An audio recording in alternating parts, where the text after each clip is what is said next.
Gentlemen, the Rocks Tigers have guaranteed us one more game of League of Legends tonight, and more importantly, Krepo has asserted his dominance over the NA crowd. Yeah, it looks like the Boo Tigers actually won this game here, so tough yeah. All right, but let's talk about how this game was put together for Rocks Tigers, because Irene, you had talked about criticism towards their early game coming in, but Peanut on that Elise coming up big with the first blood, actually 3 early kills. Exactly, it was their first blood of the tournament so far, so it got them off to that early lead, and he had an amazing game. The way that he was ganking the lanes and the timing that he was actually using was on point, and I think that like in 19 minutes, 100% KP, there were 9 kills in the game already, and he really snowballed it for his team. And I think he's very intelligent about who he's ganking and when he's ganking them, and actually keeping track of those summoners too. I mean, we had both playmakers of the game involved in the first part. It was Peanut and Gorilla working together, and that's actually the story of the game, because not Gorilla, yes, Gorilla afterwards like kept going for those combos all the time, and they kept sticking, and they were so decisive.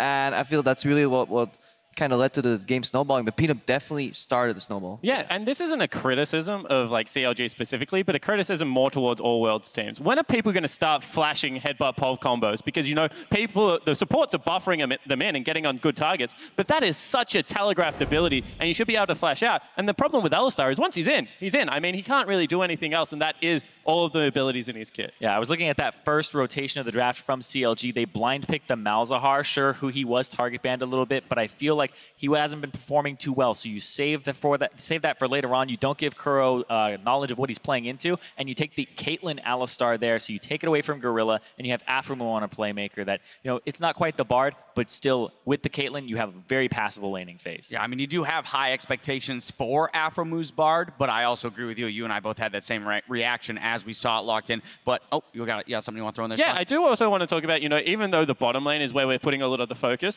I do think that the top side of the map for Rocks Tigers this time around won in big fashion. I mean, Smeb had an 85 CS advantage and was much more impactful on the Gnar, as well as the mid lane. I think it went very heavily in Kuro's favor as well as the game progressed. So, you know, we can put all this heat on Stixxay and Aphromoo, because that's who normally wins the game for CLG, but that definitely wasn't, I guess, a losing lane for me going into this matchup. The top side of the Rocks Tigers is just way too classy. And we talk about how the Rocks Tigers in a lot of their previous games were in deficits at 10, 15, sometimes even 20 minutes. I do want to take us to our first and only replay courtesy of Acer. This is going to come 17 minutes into the game. A 3-for-1 for Rocks in the mid lane. Yeah, this right here, Darshan actually doesn't block the headbutt pulverize. He knows that who he's flash is not up, so he has to be guarding a Gorilla from getting in on that play, and that could turn that whole fight around. Yeah, just so decisive.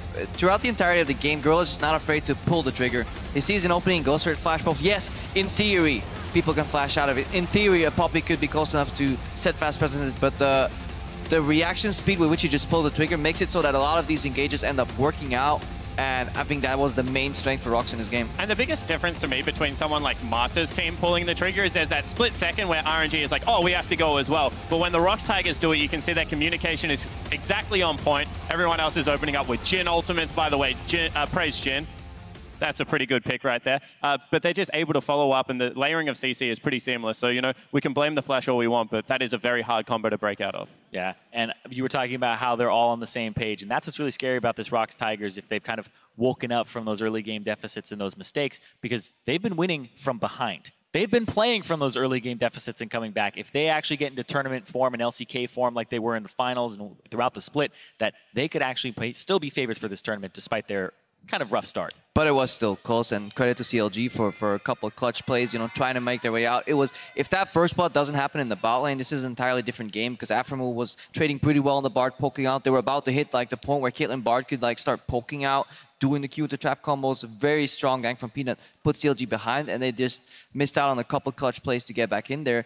It leaves them going out of the tournament, but for me, they exceeded expectations coming in. All right, and the man who was responsible for that early game lead will be picking up player of the game, going to Peanut this time around on that Elise. I mean, we have questions around now this next matchup that we're about to see, Albus Nox versus Rocks pairing back up, and I think a lot of it is going to rely on Peanut having an early game presence, because ANX has shown that they can run away with games with early leads. Yeah, and I think that what was really good about this game that you were talking about in that bottom lane, that first blood, that's usually a timing where there's a ward down. Oh, it but should there's be. great communication from that bottom lane because Elise started topside. So I think that coming into this one, you have to have communication on point with your junglers. How is Stejos going to actually play against Peanut? Is he going to be aggressive again? Because I feel as though whoever gets that aggressive jungle matchup and who starts getting those invades and the pressure from their lanes is going to start snowballing it. All right, well, we've still got a score to settle here in Group A, while Rox and Albus Nox Luna have both qualified for the knockout stage. A single tiebreaker game will decide who enters the quarterfinals as the #1 seed from the group. Rox Tigers has selected blue side for the tiebreaker. Now, we've got some bonus League of Legends coming up, so don't go anywhere. The 2016 Worlds Group Stage continues in 3.5. Dude, Keyword looks so cool. It's a waste of brain. Is it literally just always doing that? Yeah. What the hell? It's the Chroma, bro. That's busted. How do I do that? He sees the summon as well. Gorilla goes in for it. Locked up again. Cocoon in for Rox Tigers. And first blood goes to Peanut.